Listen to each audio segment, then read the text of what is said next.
Hey everybody, Eric Seidel here, or Foo Fighter 288 if you're already subscribed to my YouTube channel, and you're watching Nobody's Listening with Eric Seidel. Actually, more to the point, you're listening to it because, well, it's a podcast, and for some reason YouTube insists on me recording this, so I blocked out the frontal camera so I can just do audio only, because it's a goddamn podcast. That's what radio is all about.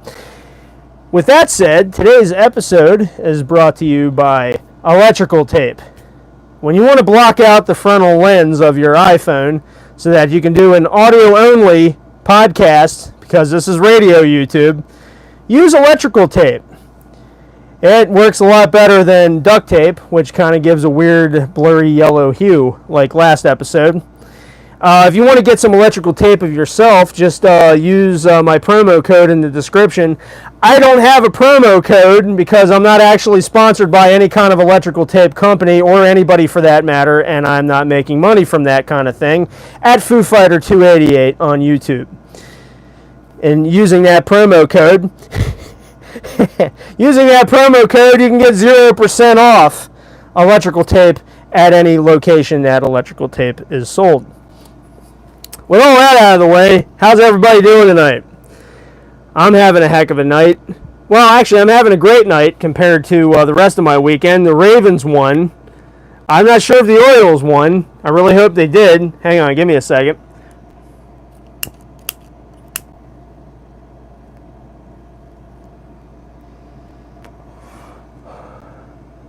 I'm not sure if the Orioles won. I really hope they did, but then again, I'm not Mad Dog, and this isn't a sports podcast. But I tell you what, I am way beyond expectation from what the Ravens, from the Rabbits, they managed to pull out of their asses with that game, especially against Joe Burrows of the Cincinnati Bengals. If the word Cincinnati is familiar with you, is because that's a city that's in Ohio, and if the word Ohio is familiar with you, that's because it's a terrible state.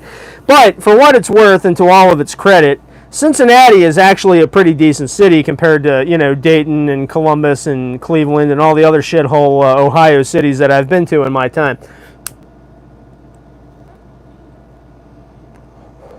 But I only put $10 on that Ravens game because I thought for sure they were, going to get their asses kicked by Joe Burrows, and luckily they didn't.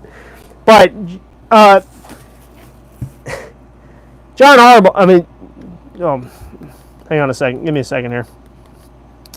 If anybody from the Ravens team is listening, apart from Andrew and Justin Tucker, because you guys are the magic gems of that team, and anybody who actually handles the play calling for the Ravens is listening right now, even though nobody is, can you guys work on your fucking play calling, for God's sake? And Lamar Jackson, could you maybe throw the ball a little more? For Christ's sake, throw the ball and move your head a little more and find someone that's open.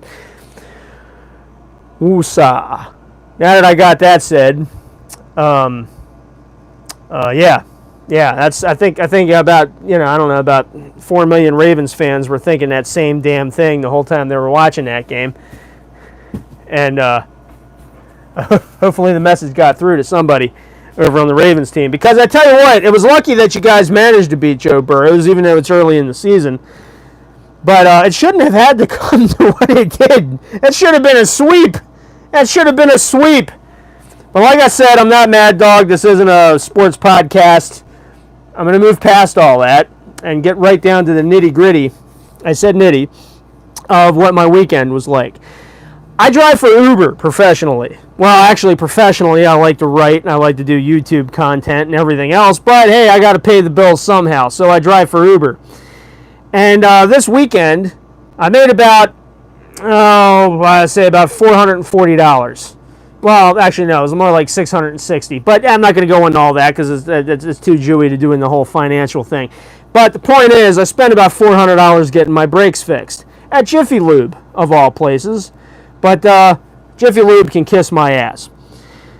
The thing is, I was having a weird grinding noise coming from the passenger side wheel of my car as I was driving. And when I go to stop, it was like, it sounded like I was dragging something, like something plastic, right? But what happened was, apparently it had something to do with the brakes, thanks to Google. And I say thanks with the bunny quotes. Hang on a second.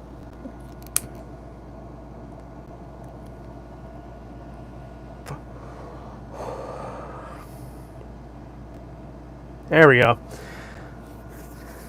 I forgot to tell you, the other episode's brought to you by Yingling, which I've had a lot of while watching that Ravens game. But anyway, all that out of the way. Went to Jiffy Lube. I bought a caliper. I bought a rotor. I bought the brake pads. I brought the liquid. I brought all this stuff you could do for fixing brakes. $150 later, the damn grinding sound is still there, but it doesn't pop up as often as it did. But the same thing is. But the point here is that if you need to get your brakes fixed, don't go to the Jiffy Lubes.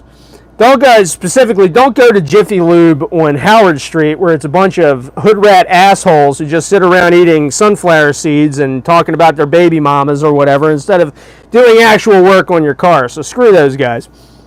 But hey, if you got to get an oil change or whatever, or radiator flush, yeah, go right ahead. Go to Jiffy Lube. Why not? As a matter of fact, I've come to the determination that what I'm going to do is I'm just going to say, you know what, the hell with it. I'm not going to any more mechanics. I'm going to do the mechanical work on my car myself. I'm not spending any more $400 on none of that nonsense. If something's going to screw up, it's going to be my fault, and I'm going to own it. So from now on, I already bought a jack. I already got jack stands and all that. So what I'm going to do is I'm just going to go ahead and I'm just going to buy oil and do my own damn oil changes, because screw Jiffy Lube. So hopefully I don't break my car in the process of doing that.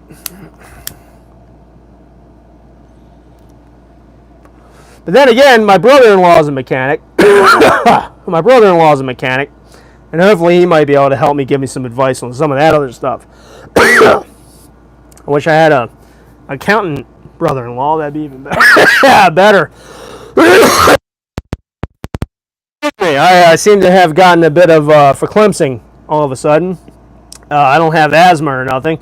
I don't know where that's coming from. Don't mind me. Woo.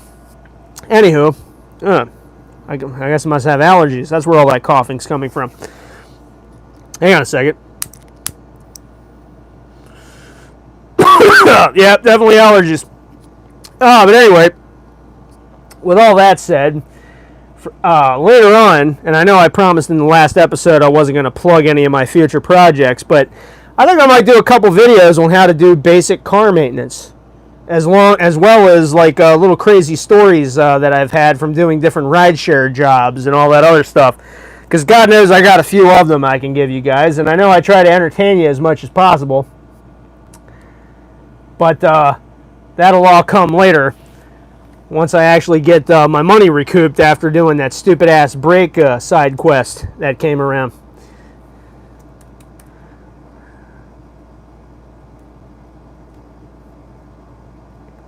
So right around now is the time in the episode, since I figured out 15 minutes is the magic number.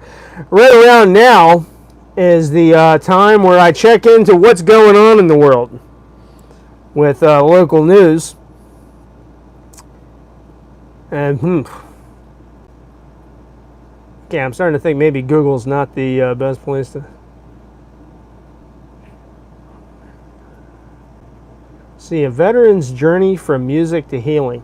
Hey, there we go. That's pretty decent. I tell you what, the military, men or women, either way, there's a lot of great veterans in this country, and they did a hell of a lot to keep this country free so that assholes like me can do a podcast, and et cetera, and everything else. But in all seriousness, veterans finding out ways to cope with the trauma that they've had to experience fighting for this country overseas is there's tons of ways to cope with it. And I've always said for years that music is like the battery acid to the brain.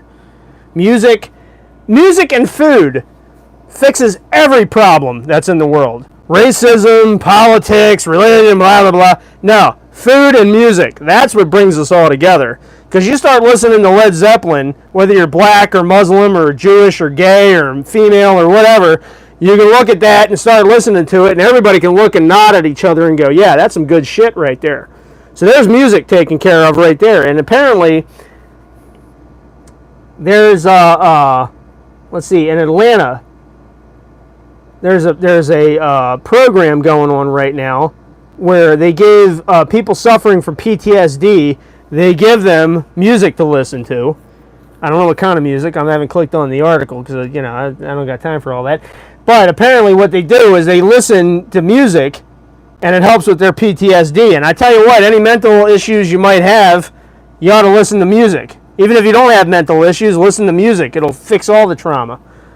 By the way, we ought to start just calling it post-traumatic stress. We shouldn't call it post-traumatic stress disorder. Let's just drop the D. I mean, hey, as a man, I can tell you D is a great thing to give to everybody.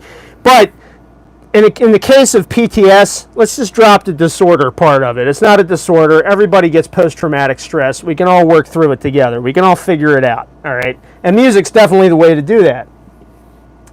Let's see, what else is going on these days? Port Arthur, Texas? Well, I know my brother lives in Texas now, but I could give a shit about Texas for that matter. Let's see here. Drew Barrymore apologizes and halts talk show until writer's strike ends.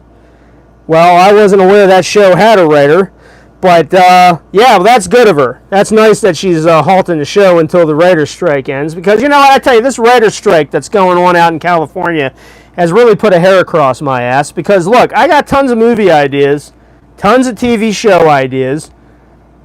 I can't do fuck all with any of it, because it's like, well, I mean, how can I write up a treatment and go up to New York, take a train to New York and slap a treatment on the desk and saying, hey, look, give me $100,000, you guys can do whatever you want with this movie. This is a great movie.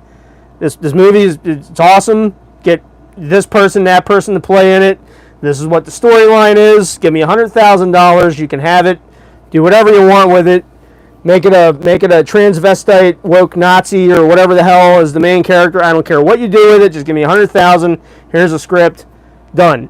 But I can't do that right now because I'm a member of the Writers Guild of America. And by writing a script and trying to pitch it to a studio, I think that kind of just goes against everything that's going on with the strike. So therefore, I'm shit out of luck. Hang on a second.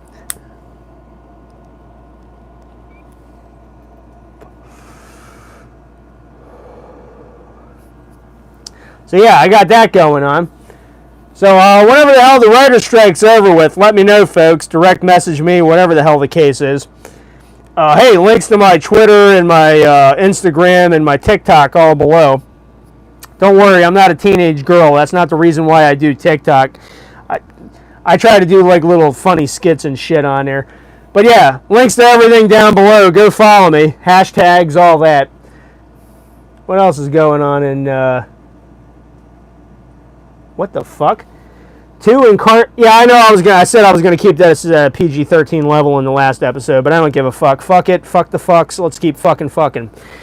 Let's see. The next thing here is 2 incarcerated people walked away from San Diego reentry program.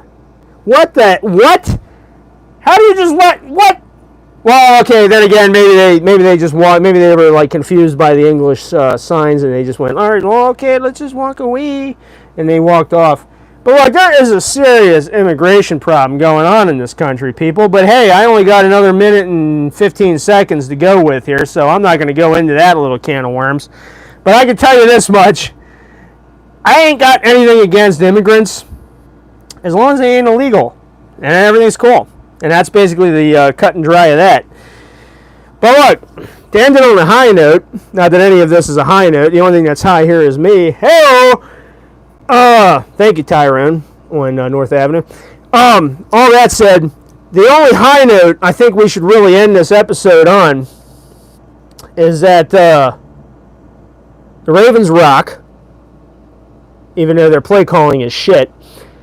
And I should probably work on censoring myself a little bit better, but when I'm inebriated, fuck it, all else fails. To everybody out there, thank you for not listening. And have a wonderful day. And I hope everything works out for you and your families.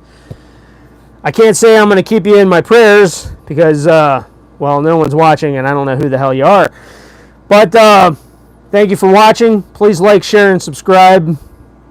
And have a wonderful week ahead. Made it to 15, baby. Hell yeah. Anyway, peace out, everyone. Thanks for not listening.